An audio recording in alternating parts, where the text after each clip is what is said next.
Yes, class 8। आज हम अपनी बसंत की पुस्तक पाठ 6 भगवान के डाकिये पढ़ेंगे। तो बच्चों, पहले हम जानते हैं कि इस पाठ के कवि कौन है। रामधारी सिंह दिनकर इस पाठ के कवि हैं, रामधारी सिंह दिनकर। आप में से कोई बता सकता है रामधारी सिंह दिनकर का जन्म कब हुआ था? किसी को पता है? किसी बच्चे को पता है रामधारी सिंह दिनकर जी का जन्म कब हुआ था और कहाँ हुआ था? नहीं, आपको किसी को नहीं पता। तो आइए पहले हम उनके परिचय जान लेते हैं। ये सुप्रसिद्ध कवि रामधारी सिंह दिनकर जी हैं। ये बहुत ही प्रसिद्ध कवि हैं। इनका जन्म 23 सितंबर 1908 को बिहार के बेगूसराय जनपद में सिमरिया घाट में हुआ था। एक बेगूसराय जगह है, वहां पर सिमरिया नामक एक घाट है, उस जगह पर इनका जन्म हुआ था। और इनके पिता जो थे वो साधारण किसान थे। इनके पिता क्या थे? साधारण किसान। किसान किसे कहते हैं? जो खेती बाड़ी का काम करते हैं। इन्होंने स्थानीय पाठशाला से अपनी प्रारंभिक शिक्षा पूरी की। स्थानीय मतलब जो उनके घर के पास, जैसे आपके घर के पास जो भी स्कूल या विद्यालय होता, वहीं से ही उन्होंने अपनी पढ़ाई प्रारंभ शुरू की थी। इन्होंने इतिहास विषय में ऑनर्स उपाधि पटना कॉलेज से 1932 में प्राप्त, मतलब ऑनर्स की डिग्री इन्होंने जो है पटना के कॉलेज से इतिहास सब्जेक्ट में लिया था। बाद में इन्होंने 1947, जब हमारा देश आजाद हुआ था, से 1952 तक जनसंपर्क विभाग में निर्देशक पद पर कार्य किया। मतलब इस समय वो इतने से समय के बीच में इन्होंने जन संपादक के रूप में कार्य किया था। 1952 में राज्यसभा में सदस्य के रूप में मनोनीत किए गए और राज्यसभा में इनका नाम लिया गया, मतलब वहां पर मनोनीत किया गया इनको। 1964 में ये भागलपुर विश्वविद्यालय के कुलपति बन गए, मतलब वहां के कुलपति बने। इन सभी के बीच इन्होंने बीए करने के उपरांत ही काव्य साधना भी शुरू किया। ये सारी नौकरी और ये सारे पद का कार्य करते करते इन्होंने बीए तक की जो डिग्री प्राप्त की थी, उसके साथ साथ इन्होंने लेखन कार्य भी किया, है ना। लेखन कार्य जो जानते हो आप, जिस किसी को बहुत अच्छा लगता है और वो लेखक कविता या कोई भी चीजें लिखता है, तो वो उसके उपरांत काव्य साधना भी शुरू कर दिया। इनकी उल्लेखनीय सेवाओं के लिए इनको, जब ये इस तरह का काम करने लगे, तो इनको पद्म भूषण संस्कृति के 4 अध्याय के लिए साहित्य अकादमिक पुरस्कार तथा उर्वशी कृति पर, जो उर्वशी इनकी जो कृति है, लिखी हुई रचना, उस पर भारतीय ज्ञानपीठ पुरस्कार प्रदान किया गया। और बच्चों, इनकी मृत्यु कब हुई है? इनकी मृत्यु 19 मई 1974 को हुई है। 74 1974 को हुई। और इनकी कुछ प्रसिद्ध रचनाएं किस प्रकार से हैं, उसके बारे में भी आप जान लीजिए। उनकी रचनाएं कौन कौन सी हैं, कुछ जानना जरूरी है, क्योंकि कई बार आप लोगों को देखा है कि एग्जाम में किसी भी लेखक, किसी भी कवि का परिचय लिखने के लिए आ जाता है। तो आप ये चीजें थोड़ा सा अपनी जानकारी में रखिए और इनके बारे में पूरा जो इनकी रचना है उसको भी पढ़िए और उसको भी समझिए। इनकी रचनाएं हैं बच्चों, रेणुका, हुंकार, कुरुक्षेत्र, रश्मि रथी, उर्वशी, परशुराम की प्रतिज्ञा, हारे को हरिनाम, है ना, संस्कृति के 4 अध्याय, रेती के फूल, मिट्टी की ओर, ऐसे और भी बहुत सारी जो नाम है कविताओं के, वो इसके अंदर मिलते हैं देखने को। इनकी रचनाएं हैं, ठीक है। और इनकी बच्चों भाषा शैली, जो रामधारी सिंह दिनकर जी की भाषा शैली है, वो काव्य की भाषा बहुत ही सरल है। काव्य की भाषा क्या है? बहुत सरल, बहुत आसान शब्दों में इन्होंने अपनी बातों को कविता के माध्यम से प्रस्तुत किया है। भाव में तत्सम तथा आम बोल, तत्सम किसे कहते हैं? तद्भव और तत्सम। तद्भव और तत्सम आप ऑलरेडी पढ़ चुके हो ना, तद्भव और तत्सम।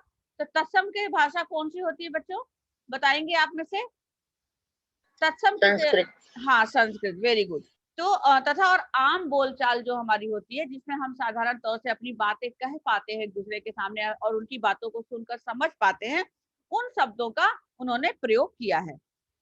बच्चों, इन भाषा को पाठकों को अंत तक, मतलब इनकी जो भाषा होती है, इनका जो बोल होता है, इनकी जो बातें होती है, वो लोगों को अंत तक बांधे रखती है। बांधे रखती का मतलब है कि हमारे अंदर ये जिज्ञासा बनी रहती है कि अब आगे क्या होगा, अब आगे क्या होगा।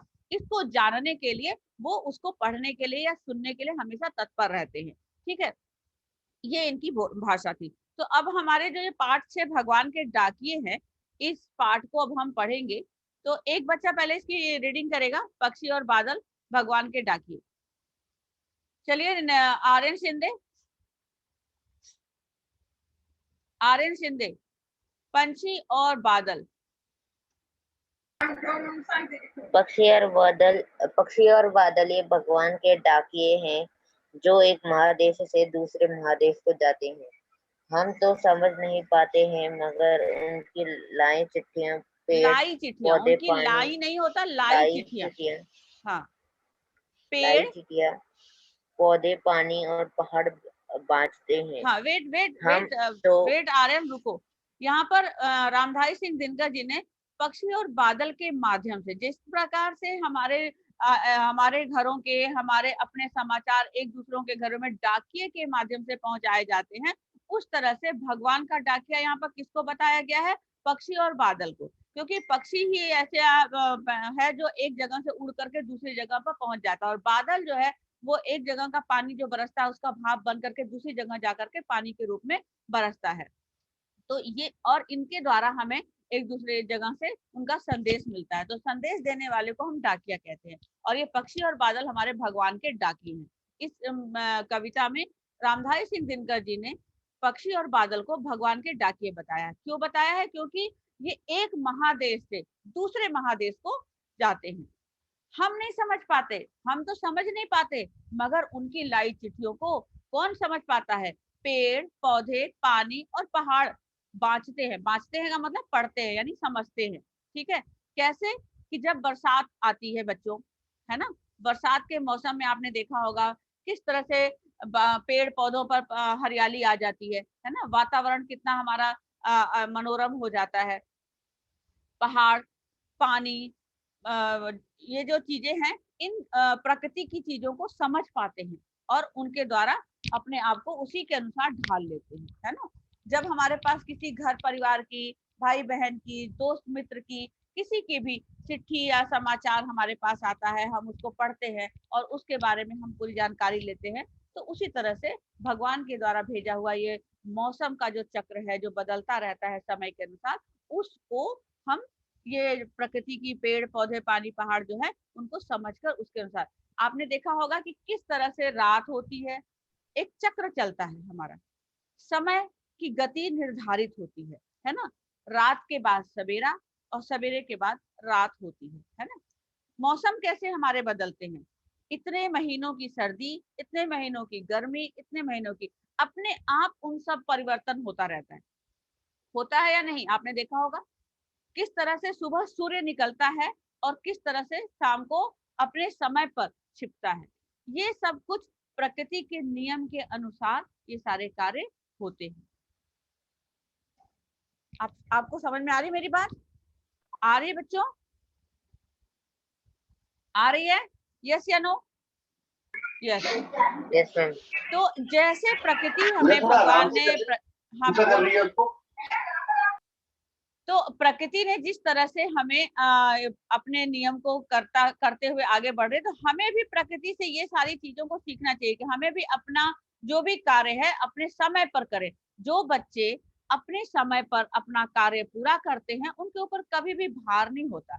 जब क्या होता है, आपको समय टू समय पर आपको क्लास वर्क, होमवर्क करवाया जाता है और आप उसको नहीं करते, ये सोचकर कि अभी नहीं, हम कभी कल कर लेंगे, परसों कर लेंगे, इस तरह से आपका जो कार्य है वो आपके ऊपर बहुत ज्यादा भार के रूप में बढ़ जाता है और फिर आप उस काम को मन से नहीं करते। क्यों नहीं करते? क्योंकि आपके पास काम की अधिकता हो जाती है और आप उस कार्य को जल्दी से जल्दी खत्म करना चाहते हो, और जल्दी से जल्दी खत्म करने के लिए जल्दबाजी में काम करते हो। जल्दबाजी में किया हुआ कार्य अच्छा नहीं होता। इसीलिए बच्चों, इन चीजों से जो प्रकृति हमें सीख देती है कि हमें अपने कार्य को अपनी गति अपने समय के अनुसार ही करना चाहिए। तो अब आप इस पाठ में देख रहे हैं कि जो कवि हैं पक्षी और बादल का संबंध किससे जोड़ रहे हैं बच्चों? मनुष्य से जोड़ रहे हैं। पक्षी और बादल का जो संबंध है वो किससे जोड़ रहे हैं? मनुष्य से। और कहते हैं कि ये दोनों जो है वो भगवान के डाकिए है ना। जिस तरह से मनुष्य के समाचार को पहुंचाने के लिए एक डाकिया कार्य करता है, उसी तरह से भगवान का संदेश पहुंचाने के लिए ये हमारे लिए कार्य करते हैं। ठीक है। सरकारी डाकिए हमारे लिए क्या करते हैं, वो हमारे प्रियजनों का संदेश लाते हैं, है ना। सरकारी जो डाकिए होते हैं वो हमारे लिए क्या करते हैं बच्चों, हमारे लिए संदेश ला करके देने का कार्य करते हैं।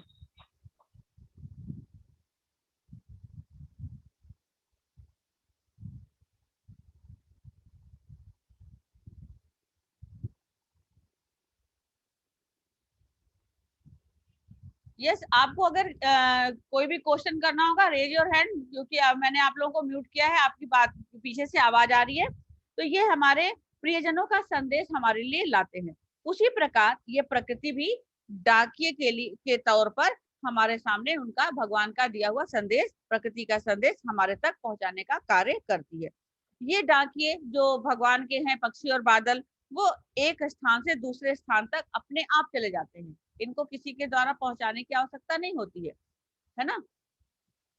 पक्षी आकाश में यहाँ वहां भ्रमण करते हैं और वो भ्रमण करते हुए कहीं से कहीं पहुंच जाते हैं। उसी प्रकार से आसमान के अंदर बादल भी उमड़ घुमड़ कर पृथ्वी का चक्कर लगाते हैं। इनका विचरण देखकर ऐसा लगता है कि ये भगवान के डाकिए हैं, क्योंकि यहाँ से वहां पहुंचना और एक दूसरे को अपना संदेश देना, ये उनका डाकिए का ही कार्य है, जो भगवान के संदेश लेकर सभी देशों अर्थात पूरी पृथ्वी के आसपास घूमने का कार्य करते हैं। ये वह संदेश मनुष्य में बांटते हैं। वो क्या करते हैं, ये सभी संदेश मनुष्य में बांटते हैं। पर अपनी अज्ञानता के कारण हम जो मनुष्य हैं बच्चों, वो क्या है, अज्ञान है। हमारे सामने बहुत सारी घटनाएं घटती हैं, पर हम उसको देखकर भी समझ नहीं पाते हैं। क्यों नहीं समझ पाते, क्योंकि हमारा ध्यान वहां तक पहुंच ही नहीं पाता है। इसलिए कहते हैं कि जो मनुष्य है वो अज्ञानता के कारण उस संदेश को, भगवान के दिए हुए संदेश को समझ नहीं पाता। आपने देखा होगा कई बार अकाल, सूखा, भूकंप, ये सब कुछ कितनी परेशानियां ला करके खड़ा कर देता है। क्यों, जब हमारे वातावरण में कोई भी परिवर्तन होता है तो इस तरह की आपातकालीन परिस्थितियां आ जाती हैं। ठीक है। प्रकृति डाकिए की लाई चिट्ठियों को पर्वत, पेड़ पौधे और नदियां ही पढ़ पाते हैं। प्रकृति की द्वारा लाई हुई जो ये चिट्ठियां होती हैं, उनको कौन कौन पढ़ पाते हैं बच्चों, पर्वत, पेड़ पौधे और नदियां पढ़ पाते हैं। पेड़ पौधे अपनी वायु, धरती अपनी सुगंध, नदियां, जैसे पेड़ पौधे होते हैं वो अपनी हवा लोगों तक पहुंचाते हैं। नदी, झरने जो होते हैं वो हम लोगों को पानी देते हैं। पेड़ पौधे जो होते हैं वो, उनसे हमें क्या मिलता है, बताइए, रेज योर हैंड। पेड़ पौधों से हमें क्या मिलता है। यस, हाँ बोलो बेटा, हर्षित त्यागी बोलो, बोलो बेटा, अनम्यूट कर लो। मैम, पेड़ पौधों से हमें दवाइयाँ, सब्जियां और ऑक्सीजन मिलती है। हाँ बिल्कुल सही। फल, खाने के लिए फल, है ना, ईंधन के लिए लकड़ी, दवाई, बहुत सी, और सबसे ज्यादा कीमती चीज क्या मिलती है, ऑक्सीजन मिलती है, जो कि आज के समय में बहुत ही जरूरी हो गया है। ठीक है। तो ये सब कुछ हमें उनसे प्राप्त होता है। इनके क्रियाकलाप को देखने के बाद हमें भी किसी के अंदर भेदभाव नहीं करना चाहिए। जिस प्रकार से कि नदी अपना पानी लोगों को पिला करके परोपकार का कार्य करती है, पेड़ पौधे अपने द्वारा फल दूसरों को खिला करके उनके पेट को पालन करता है ना। सूर्य हमें धूप, रोशनी, प्रकाश, ये सब कुछ देता है। तो इन सब चीजों को देखकर हमें क्या सीखना चाहिए कि हमें भी आपस में भेदभाव नहीं करना चाहिए। इससे ईश्वर का संदेश हमारे लिए सार्थक बनेगा, तभी संभव हो पाएगा बच्चों कि भगवान के द्वारा भेजा गया जो संदेश है हमने ग्रहण किया और फिर हम उसको अपना पा रहे हैं, है ना। तभी उनका दिया हुआ संदेश, हम तक पहुंचा हुआ संदेश संभव हो पाएगा। तो क्लियर हो गया आप लोगों को। पक्षी और बादल ये भगवान के डाकिए हैं जो एक महादेश से दूसरे महादेश को जाते हैं। हम तो समझ नहीं पाते, हम तो समझ नहीं पाते, मगर उनकी लाई चिट्ठियां पेड़ पौधे, पानी, पहाड़ पढ़ पाते हैं, यानी वही समझ पाते हैं। क्लियर हो गया ये आपको, इन पंक्तियों का अर्थ समझ में आ गया। यस, सौर्य जैन, क्लियर हुआ आपको। सौर्य जैन अनम्यूट करके बताइए। सौर्य जैन, शौर्य Yes, जैन। ma'am. हाँ, आपको इन पंक्तियों का अर्थ क्लियर हो गया? Yes ma'am. हाँ, तो चलिए बताइए कि इसमें पक्षी और बादल क्या कार्य कर रहे हैं। पक्षी और बादल क्या कार्य कर रहे हैं, बताइए शौर्य जैन।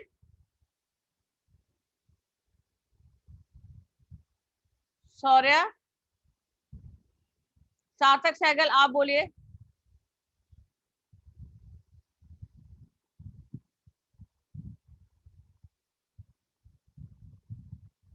बोलो बेटा, अनम्यूट करना पड़ेगा आपको। Veronica, open your camera.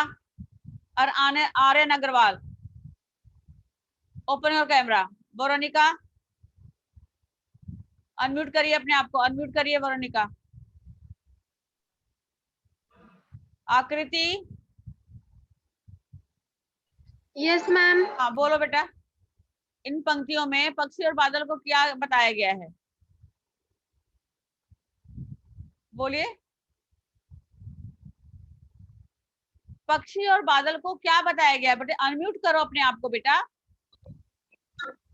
इस पंक्ति में पक्षी और बादल को भगवान का डाकिया बताया गया है। हाँ, भगवान के डाके बताया गया है, जिनके द्वारा लाई हुई चिट्ठियों को हम इंसान नहीं समझ पाते, पर कौन समझ पाता है? पेड़ पौधे, पानी और पहाड़। Yes right. तो ये इस प्रकार से आपने देखा कि प्रकृति जो है, जो हमें संदेश देती है, उसको हम नहीं समझ पाते, पर ये पेड़ पौधे पानी पहाड़ इसको समझ जाते हैं और अपना कार्य करते हैं। चलिए आगे की पंक्तियां अब हम करेंगे। नेक्स्ट बच्चा रीडिंग करेगा इसका। हिमांग गोयल, हिमांग गोयल, हिमांग गोयल। Yes ma'am. चलिए इसकी रीडिंग करिए आगे। हम तो केवल यह आंकते हैं कि एक देश की धरती हम तो केवल आंकते हैं कि एक देश की धरती दूसरे देश को सुगंध भेजती है और वह सौरभ हवा में तैरते हुए पक्षियों की पंखों पर तैरता है और एक गिरता देश का भाप दूसरे देश में पानी बनकर गिरता है। यस, अब देखो, हम तो केवल यह आकते हैं। आकते मतलब सोचते हैं। आकते का क्या मतलब है? सोचना। हम तो क्या सोचते हैं कि एक देश की धरती दूसरे देश को सिर्फ सुगंध भेजती है और वह जो है सौरभ हवा में ना खुशबू अपना फैलाता है, पक्षियों के पांखों पर तिरता है और पक्षियों के पंखों पर वो तैरता है, जो एक देश का भाप दूसरे देश में पानी बनकर गिरता है। ये सिर्फ हम सोचते हैं, आंकते हैं, है ना, ये सारी बातें हम सिर्फ सोचते हैं। तो अब इनके द्वारा कवि रामधारी सिंह दिनकर क्या बता रहे हैं बच्चों, कि प्रकृति के उपादान पक्षी और बादल द्वारा लाई गई चिट्ठियों के अनुरूप ही व्यवहार करते हैं। जैसे पक्षी और बादल अपनी चिट्ठियां लाते हैं, यानी अपना संदेश पहुंचाते हैं, उनके अनुसार ही हमारी प्रकृति कार्य करती है।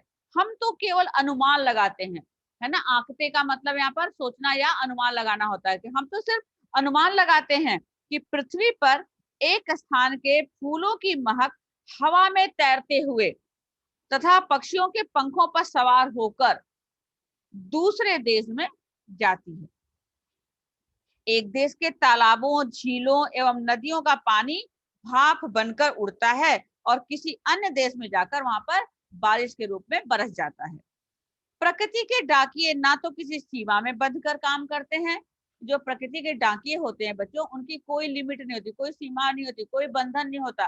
क्योंकि जो हमारे इंसानों के जो डाकिये होते हैं, वो उनका एक एक एरिया बंधा होता है कि आप यहाँ तक के जगह का आप चिट्ठियां दोगे, दूसरे को दूसरी जगह का, तीसरे को तीसरी जगह का, ऐसे एक बंधन होता है कि बस वो उसके अलावा और दूसरी जगह की चिट्ठी नहीं बांट। लेकिन पक्षी और बादल के ऊपर कोई ऐसा बंधन नहीं होता है, और ना ही वो अपने पराये की वो भावना अपने अंदर रखते हैं। पक्षी और बादल, उनको ये नहीं लगता ये हमारा देश है, ये पराया देश है। वो अभी उड़ते उड़ते दूसरे देशों में भी पहुंच जाते हैं, वहां के पक्षी हमारे देश में भी आ जाते हैं, तो उनके अंदर कोई भी अपने और पराये की भावना भी नहीं रहती। अर्थात ये हमें भेदभाव मिटाकर काम करते हुए एकता का संदेश देते हैं।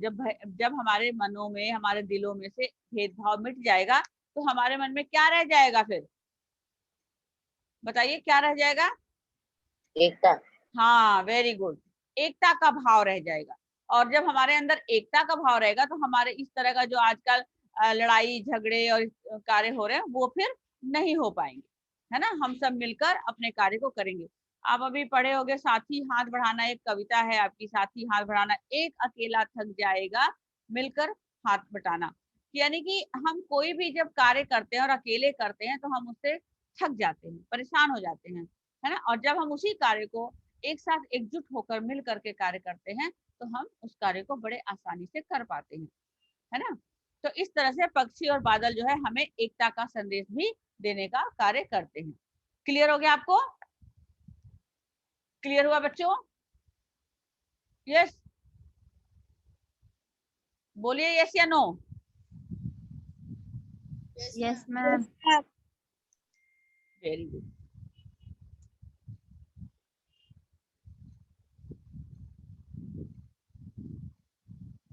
तो अब इसका उद्देश्य बताइए जरा, कौन बताएगा? इस पाठ को पढ़ने का उद्देश्य क्या था, बताइए।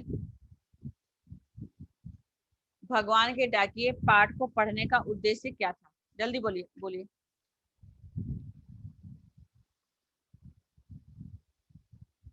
मैम, भगवान के डाकिए का पाठ का उद्देश्य था कि हमें एकता से काम लेना चाहिए।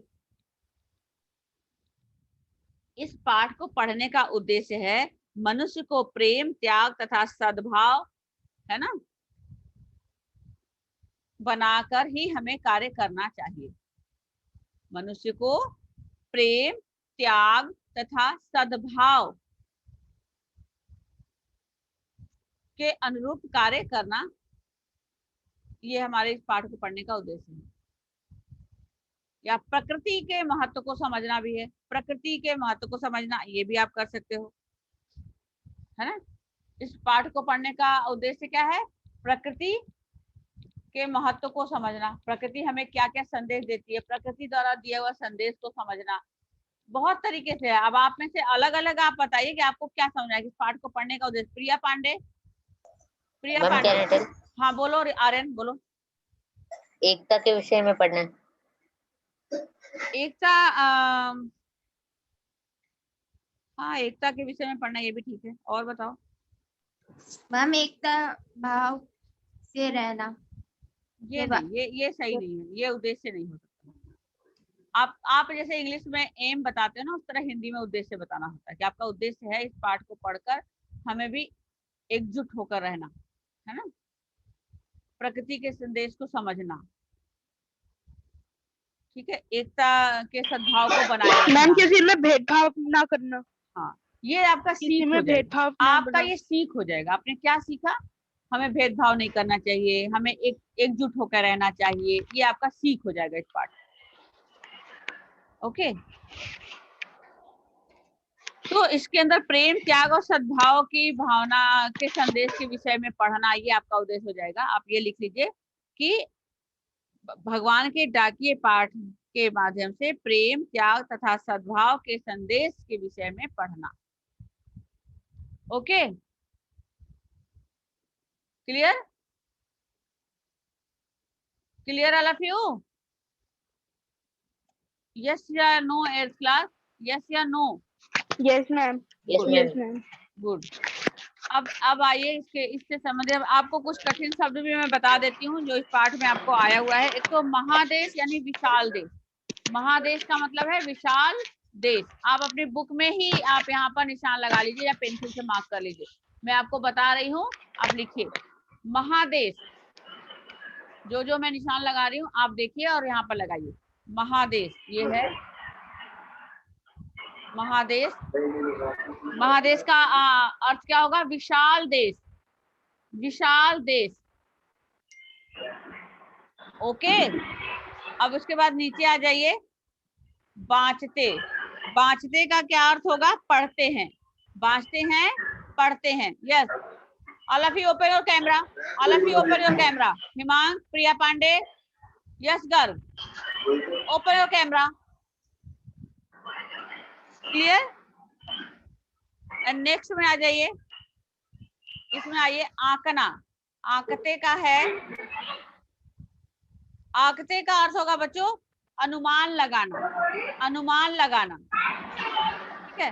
उसके बाद यहीं पर है आपका धरती, यानी कि क्या है धरती यानी जमीन, धरती यानी जमीन।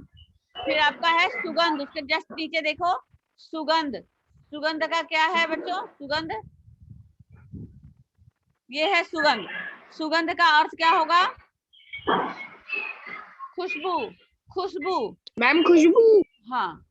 और ये देखो यहाँ से ये जो सौरभ है उसका अर्थ सुगंध होगा, ये जो सौरभ है इसका अर्थ ये सुगंध है। ये दोनों का, ये दोनों अर्थ ही हो गए, आपस में मिल गए, है ना। सौरभ का अर्थ है सुगंध, ओके। उसके बाद है पांखों, पांख, जिसके यहाँ से आवाज आ रही है प्लीज म्यूट। पांख यानी पर या पंख, पांख का मतलब है पर या पंख, clear. Yes yes class clear. Yes ma'am, yes ma'am. तो ये आप लोग मैम पाक का पर है, हाँ पाक शब्द का पर है, पर या पंख दोनों हो सकता है, पर भी लिख सकते हो और पंख भी लिख सकते हो। तो यहाँ पर आप ना ये मत लिख लेना पांखों, पांख ही लिखना, ओके।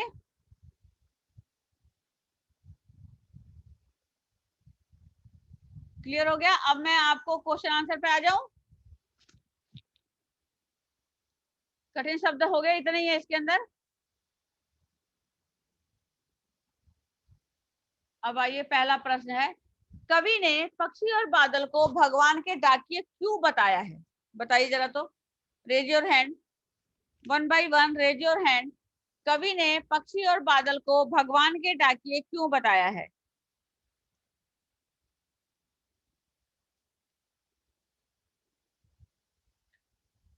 रेज योर हैंड बेटा, एनीवन। किसी को भी नहीं आ रहा आंसर। हर्षित त्यागी आप बोलो बेटा, हर्षित त्यागी, हर्षित त्यागी। मैम बादल और पक्षियों को भगवान के डाके इसलिए कहा है क्योंकि वे भगवान की चिट्ठियां लाते हैं और वो एक महादेश से दूसरे महादेश तक जाते हैं। हाँ ये आपका सही है। और कोई बच्चा बताएगा, और कोई। हाँ मैम बोलो, हाँ बोलो बोलो। मैम कवि ने पक्षियों और बादलों को भगवान के डाकिए इसलिए कहा है क्योंकि वह डाकियों की तरह ही काम करते हैं, जो भगवान का संदेश एक देश से दूसरे महादेश में पहुंचाते हैं,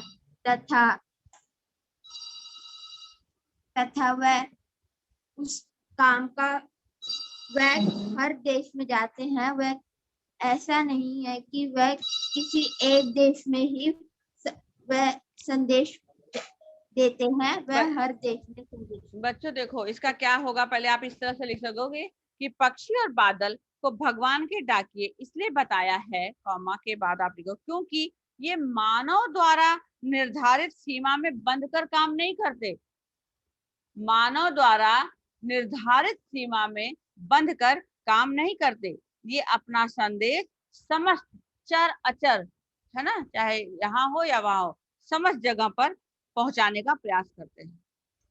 ये किसी भी प्रकार का भेदभाव नहीं करते और भगवान के संदेश को प्रकृति के कण कण तक पहुंचाते हैं। जब बारिश होती है तो देखा होगा हर जगह पानी की बूंदें पहुंच जाती हैं। हालांकि मानव जाति इसके संदेश को आज तक भी समझने में सक्षम साबित नहीं हुए हैं। तो आप बताओ जरा इसका आंसर, जब से मैंने बोला उसके हिसाब से बताइए। कौन बोल रहा है, raise your hand, raise your hand, raise your hand. Yes बेटा raise your hand. Harshit Tyagi बोलो, बोलो हर्षित त्यागी।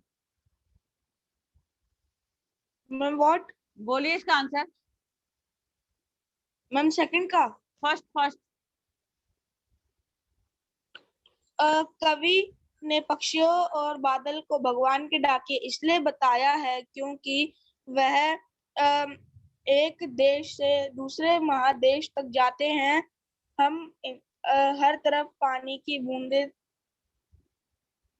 हर्षित, अभी मैंने बताया ना कि ये जो मनुष्य के द्वारा निर्धारित समय सीमा में बंध कर काम नहीं करते, बल्कि भगवान के द्वारा दिया हुआ संदेश वो पृथ्वी पर, धरती पर जो है वो कण कण तक पहुंचाने का प्रयास करते हैं, है ना। उनके द्वारा भेजे हुए संदेश को मनुष्य आज तक समझ नहीं पाया है। यह सार्थक सहगल का हो गया, यस राइट। अब सेकंड क्वेश्चन है, पक्षी और बादल द्वारा लाई चिट्ठियों को कौन कौन पढ़ पाते हैं? सोचकर लिखिए। Next next, yes Veronica. Harshit Singh, Harshit Singh, Harshit Singh. Ma'am can I tell? हाँ आर्यन बोलो। पक्षी और बादल द्वारा लाई गई चिट्ठियां पेड़ पौधे पानी और पहाड़ पढ़ पाते हैं। हाँ वरोनिका आप बोलो, वरोनिका आप बोलो बेटा। समृद्ध कथुरिया आप बोलिए बेटा।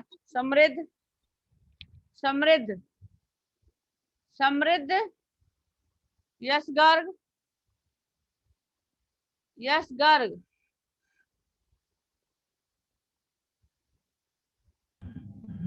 यस बेटा बोलो। सार्थक सहगल आप बोलो, पक्षी और बादल द्वारा लाई गई चिट्ठियों को कौन कौन पढ़ पाते हैं? पक्षी और बादल के द्वारा लाई गई चिट्ठियों को प्राकृतिक उपादान पेड़ पौधे पानी और पहाड़